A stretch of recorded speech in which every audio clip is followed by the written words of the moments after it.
Chen had survived 3 wars, 2 planetary evacuations, and 1 very close call with a plasma grenade. But nothing, absolutely nothing, had prepared her for Keltharian Academy. The entrance hall stretched out like a cathedral made of crystal and bad decisions. Holographic displays floated everywhere, showing off the glorious history of the Galactic Education Council. Every species in the known universe sent their brightest here. Humans were the newest members, barely 50 years into the galactic community, and Maya was one of only 12 humans accepted this cycle. She clutched her bag tighter. It was old, worn leather from Earth, a gift from her grandmother before she passed. The thing had traveled across 3 star systems and held every data pad, protein bar, and piece of tech she owned. It also smelled faintly of coffee, which was impossible to find outside of Earth colonies, and cost more than most people's monthly rent. The corridors buzzed with students. Tall, short, scaled, furred, crystalline. Some floated, some slithered, and one particularly disturbing creature seemed to exist in multiple dimensions at once. Maya kept her head down and followed the glowing floor markers toward Xenobiology 301. That was when she met Vrek. He was Keltharian, which meant he stood roughly 8 feet tall with 4 arms, gray scaled skin, and a face that looked like someone had tried to sculpt a lizard from angry clay and given up halfway through. His species had a reputation. Warriors, conquerors, the kind of people who thought diplomacy meant showing up with fewer weapons than usual. Vrek stood in the middle of the hallway with 3 of his friends, blocking the path like a living roadblock. Students flowed around them, careful not to make eye contact. Maya tried to do the same. "Hey, human!" She kept walking. I said, "Hey, human." One of his massive hands grabbed her shoulder. Not hard, but firm enough to stop her. Maya turned slowly, keeping her expression neutral. First rule of surviving bullies: never show fear. Second rule: never show anger either. Bullies fed on reactions like sharks on blood. "Can I help you?" she asked, voice flat. Vrek grinned, showing rows of pointed teeth. "Cute. It talks. Tell me something. Little human, is it true your species used to fight with sticks and rocks? Because that is adorable." His friends laughed. The sound echoed down the corridor like rocks in a tumbler. Maya felt her jaw tighten. "We also invented nuclear weapons and faster than light travel, so maybe worry less about the sticks." The grin faded slightly. "Tough words from someone who barely reaches my chest. What do you even have in that pathetic bag? Primitive Earth food? Dirt samples? Maybe some pet rocks for emotional support?" He grabbed for the bag. Maya jerked backward, but Vrek was faster. His clawed hand caught the strap. She pulled. He pulled harder. The old leather, weakened by years and countless journeys, finally gave up. The strap tore free. Maya stumbled backward as the bag tumbled to the floor. Data pads clattered out. Protein bars scattered. Her personal tablet, the one with her grandmother's messages still saved on it, skidded across the polished floor toward a drainage grate. Something inside her chest went very, very cold. Vrek laughed. He held up the torn strap like a trophy. "Oops. Guess human craftsmanship is as weak as humans themselves. Should have bought something made by a real species." Maya stood there, completely still, watching her belongings spread across the floor. Other students walked past, carefully avoiding the mess. Nobody stopped. Nobody said anything. This was just another day at the academy, just another human learning her place in the galactic pecking order. She bent down slowly and started gathering her things. Her hands moved mechanically, picking up data pads, shoving protein bars back into the ruined bag. The handle, reinforced with metal core for carrying heavy equipment, still hung from one side. It was about 2 feet long, solid, weighted perfectly. "Ah, look at that. She is cleaning up her mess like a good little primitive." Vrek nudged one of his friends. "Hey, Graf, maybe we should keep her as a pet. Teach her tricks. Make her fetch things." Maya stood up. She held the bag in her left hand, casually, like she was just checking if anything else might fall out. The metal-reinforced handle dangled loose. She took a slow breath, feeling her pulse steady, her vision narrow. 3 wars, 2 evacuations, 1 plasma grenade. And now, One idiot who had made a very stupid mistake. "You know what the problem is with your species," she said quietly. Vrek blinked. "What?" "You have never actually fought a human."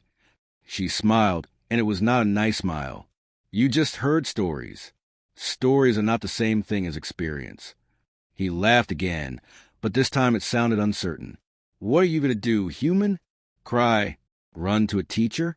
Beg for mercy?" Maya let the bag slip slightly in her grip, adjusting her hold on the handle. "See, that is where you're wrong.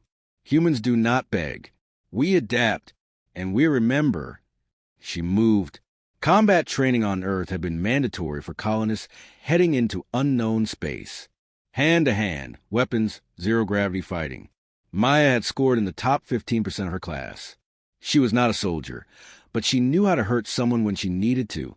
The metal handle came around in a tight arc, fast and brutal. Vrek tried to block, bringing up one of his forearms, but he was used to fighting other Keltharians. Big, slow, powerful. He expected her to telegraph her moves, give him time to react. She did not. The handle connected with his elbow joint, right where the thick scales gave way to softer connective tissue. There was a sound like a tree branch snapping. Vrek screamed, a high-pitched shriek that echoed through the entire corridor. He dropped to one knee, clutching his arm.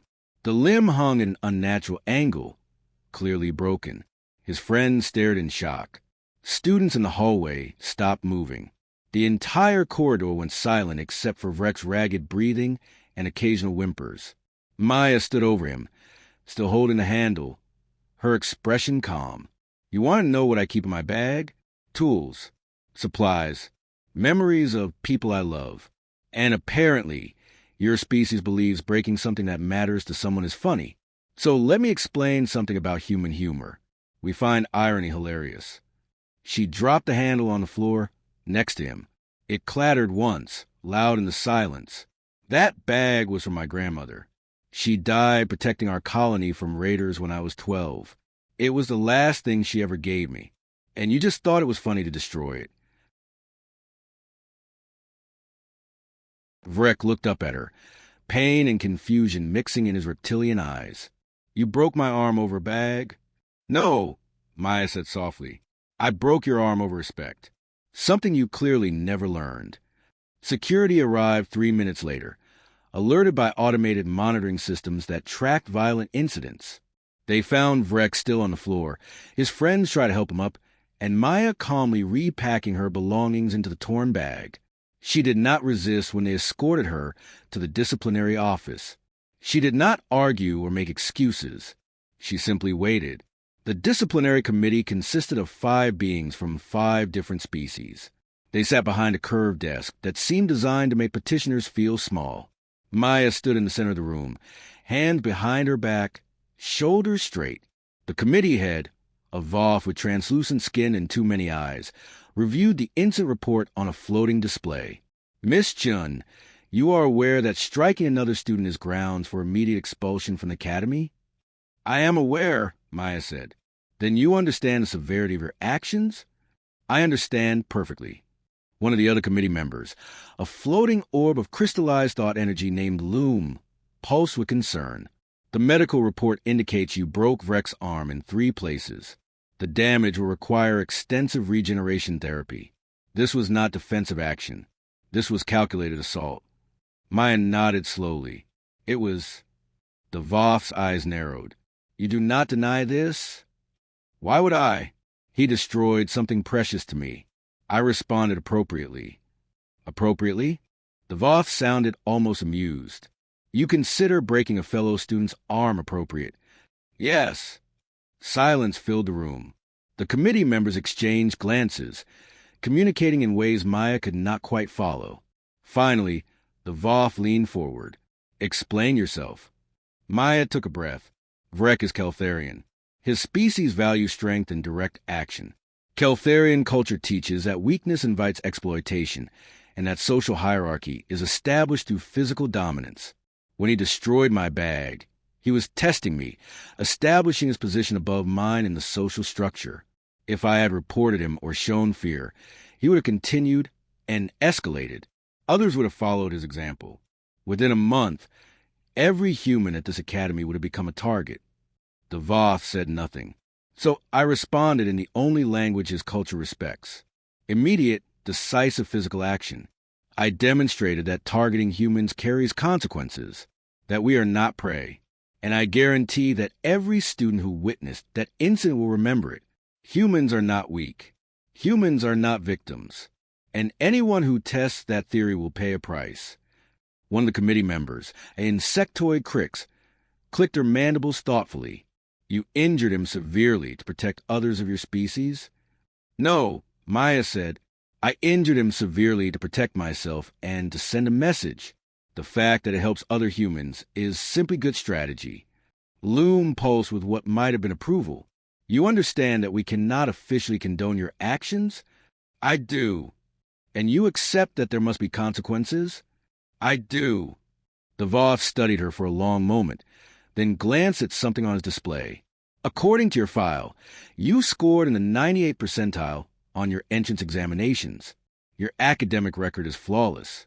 Your psychological evaluation indicated strong moral character and excellent judgment. This incident seems entirely out of character. No, Maya said quietly. This incident is exactly my character. I protect what matters to me, and I do not allow myself to be victimized. That is not a flaw. That is survival. The committee members conferred among themselves, voices too low for Maya to hear clearly. Finally, the Voth turned back to her. Here is our decision. You will be placed on academic probation for 1 semester. You will attend mandatory conflict resolution counseling. You will write a formal report on interspecies communication failures and present it to first-year students. And you will personally apologize to Vrek once he has recovered sufficiently. Maya felt her stomach tighten. An apology? Yes. For defending myself? For the method of your defense. You could have de-escalated. You chose violence. Maya opened her mouth, then closed it. She could argue, explain that de-escalation would made her a permanent target, that violence was the only message Vrek's culture understood. But she knew how this worked. The committee needed to maintain appearances, to show that the academy did not condone students breaking each other's bones in the hallways. Fine, she said. I will apologize. Good. You are dismissed. Maya turned and walked out. The door sealed behind her with a soft hiss. The corridor outside was empty, or at least it seemed empty until she spotted a figure leaning against the far wall. Human, male, dark skin, close-cropped hair, expensive academy jacket. The guy pushed off from the wall and walked toward her, hands in his pockets, casual smile on his face. He looked maybe a year or two older than Maya, with the kind of easy confidence that came from either privilege or experience. Possibly both. That was quite a performance, he said. I watched the security footage. You have excellent form. Military training? Maya studied him carefully. Colony Defense Corps. Basic hand-to-hand. Who are you? Marcus Webb. Third-year student, human representative on the student council, and apparently your new best friend. He extended a hand. Because after what you just did, every human at this academy owes you a drink. She shook his hand cautiously. I broke someone's arm. Pretty sure that makes me the person everyone avoids. Marcus laughed, the sound genuine and warm. You broke Vrek's arm. That oversized lizard has been terrorizing smaller species since he got here. Someone needed to knock him down a few pegs. I just wish I had thought of using a bag handle. That was creative. It was available, Maya said dryly. So what happens now? Does the entire Keltharian population decide to hunt me for sport? Nah. Marcus started walking, gesturing for her to follow. See, that is the beautiful thing about Keltharian culture. They respect strength. You prove you are not prey. Most of them will leave you alone now. The smart ones might even try to befriend you. And the dumb ones will challenge you to ritual combat, which you can legally decline since you are not Keltharian. Academy rules are very specific about cross-species violence after the incident with Azrathi and the Photon Collective 3 years ago. Do not ask. Maya fell into step beside him, still clutching her ruined bag. Sounds about right. The counseling is actually useful, though. Professor Yeln is a telepath who specializes in interspecies psychology. She will help you navigate the politics here without breaking anyone else. Marcus glanced at her bag. Speaking of which, I know a shop on the 3rd level that does excellent leather repair. Griv owes me a favor. I can probably get your bag fixed. Something in Maya's chest loosened slightly. Why are you helping me? Marcus was quiet for a moment as they walked past towering windows that looked out onto the Academy's central courtyard. Ships came and went in the distance, glinting against the triple sunset. Because when I got here 2 years ago, a Keltharian twice Vrek size decided I looked like good target practice. He shoved me into a wall hard enough to crack 2 ribs. I reported it. Administration gave him a warning. He waited a week and did it again. What did you do? Nothing. I was too scared, too worried about getting expelled, too convinced that playing by the rules would protect me. His voice went flat. It did not. He kept coming. So did his friends. By the end of my first semester, I was eating alone, sleeping with one eye open, and seriously considering dropping out. So what changed? Marcus stopped walking and turned to face her. Another human, a girl named Kira Santos. She saw what was happening and decided enough was enough. She challenged him to a sanctioned combat match. Keltharians cannot refuse those without losing honor. She spent 2 weeks training, learning every dirty trick and loophole in the rules. Then she walked into that arena and beat him so badly, he spent a month in medical regeneration. Maya felt a smile tugging at her lips. I like her already. Everyone did. She graduated last year, top of her class, with job offers from 6 different galactic corporations. Marcus started walking again. Point is, she taught me something important. The rules here are not designed to protect humans. We are too new, too small, too physically weak by most species standards. So we have to protect each other. When I saw you in that corridor, I saw someone who understood that instinctively. They reached a junction where the corridor split into 3 directions. Marcus pointed left. Leather repair shop is that way. Griv is grumpy but fair. Tell him I sent you and show him the damage. He will fix it. Thanks, Maya said. Then after a pause, why did you watch the security footage? Marcus grinned. Because incidents involving humans always trend on the Academy's social network within minutes. We are like the entertainment around here. Except this time, we are the ones who won. That footage has been viewed about 50,000 times in the last hour. You are officially famous. Wonderful. Hey, embrace it. Better to be famous than invisible. He checked something on his wrist display. I have to get to advanced quantum theory. But find me later. There's a group of us humans and a few others who meet up for study sessions and general survival strategy. You would fit right in. Maya watched him walk away, then turned toward the leather repair shop. The corridor was busier now, students moving between classes, and she noticed something different. People were looking at her, not with hostility or fear, but with curiosity. A few even nodded in what might have been respect. The repair shop was tucked into a corner of the 3rd level, barely visible behind a holographic advertisement for nutrient supplements. Inside, it smelled like oil, chemicals, and something organic Maya could not quite identify. The walls were covered with various materials, some recognizable, others completely alien. Behind the counter stood Griv. He was short, maybe 4 feet tall, with 6 arms and a face that looked like a permanent scowl carved into rough stone. His species was Dorvac, heavy worlders who had evolved under gravity 3 times Earth normal. Every movement he made looked effortless, but Maya suspected he could probably bench press a shuttle, if properly motivated. What? He said without looking up from the piece of equipment he was working on. Marcus Webb sent me. I need a bag repaired. Griv's 6 eyes swiveled toward her, each one focusing independently before snapping together in unified attention. You are the human who broke Vrek's arm. News travels fast. News about idiots getting what they deserve travels very fast. He set down his tools and gestured impatiently. Show me the damage. Maya placed the bag on the counter. Griv picked it up with 2 hands, while the other 4 continued working on various tasks simultaneously.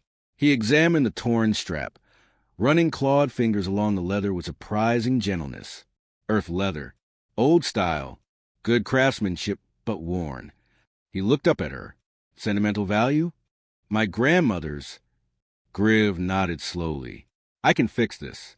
Will take 3 days. Also, I will reinforce the strap with duratitanium threading. It will hold 500 pounds. You could use it to tow a shuttle if needed. How much? For the human who made Vrek cry? Griv's scowl somehow deepened, which Maya was starting to realize was his version of a smile. No charge. That walking waste of scales destroyed property in my shop last year. Insurance covered it, but I still wanted to hit him with a hammer. You did it for me. Maya felt warmth spread through her chest. Thank you. Come back in 3 days. Bring cash, though. The universe runs on credits, but I prefer the honesty of physical currency. He waved her away with 3 hands simultaneously. Now leave. I have work to do. The next 3 days passed in a blur of classes, stares, and whispered conversations that stopped whenever Maya got too close. The conflict resolution counseling turned out to be surprisingly helpful. Professor Yeln was a tall, elegant being who looked like someone had crossbred a praying mantis with a philosophy professor. She spent 2 hours helping Maya understand the cultural differences that had led to the incident and strategies for handling similar situations in the future. The report was harder. Maya spent hours researching Keltharian culture, human psychology, and the various ways misunderstandings between species could escalate. She interviewed students from a dozen different backgrounds, gathering perspectives and stories. By the time she finished, the report was 40 pages long and detailed enough to be published in an academic journal. The presentation went surprisingly well. The first-year students listened with rapt attention as Maya explained how cultural assumptions could lead to violence, how different species interpreted aggression and submission, and how humans specifically were often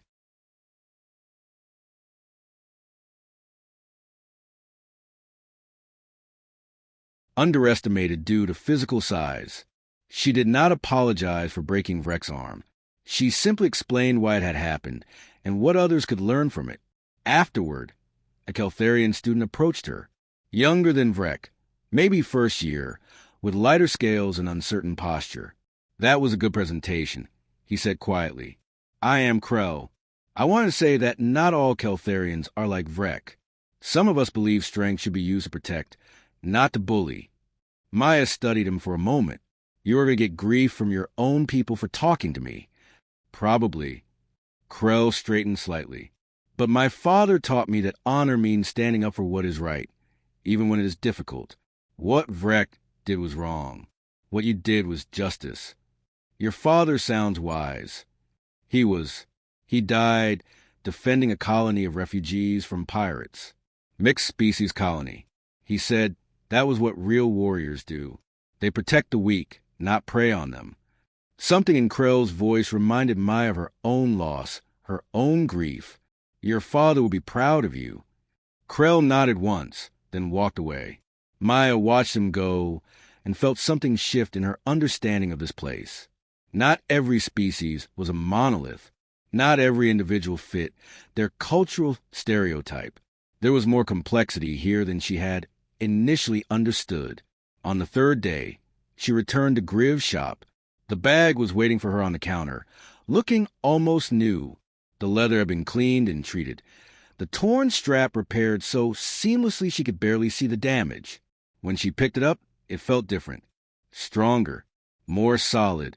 I added internal reinforcement panels, Griv said, still not looking up from his work, and a hidden pocket in the lining. Also, the handle will now function as an emergency cutting tool if you twist it counterclockwise and pull.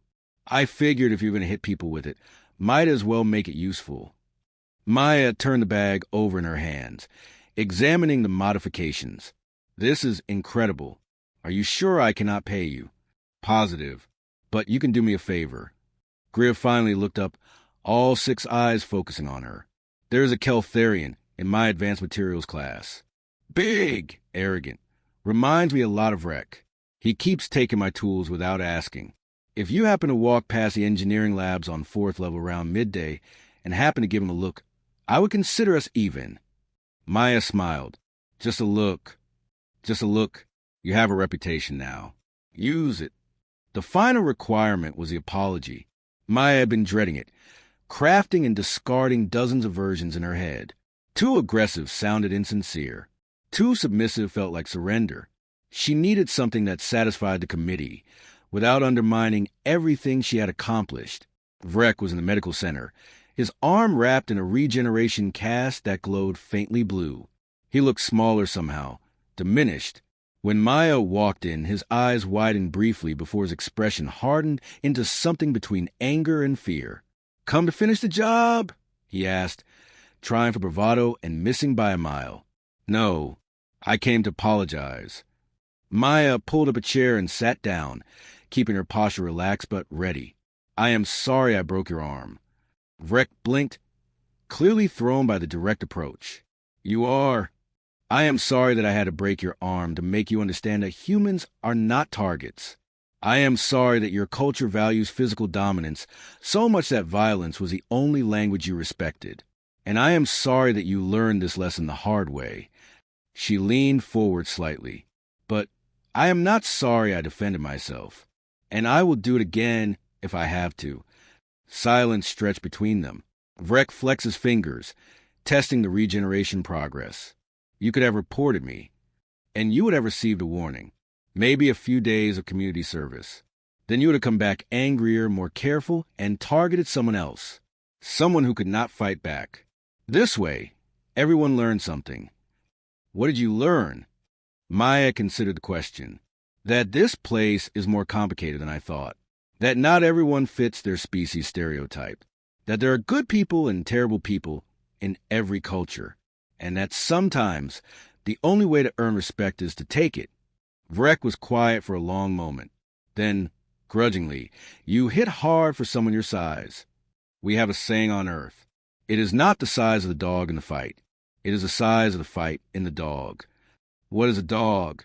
"A small predator that humans domesticated thousands of years ago. We turn wolves into companions through selective breeding and mutual benefit.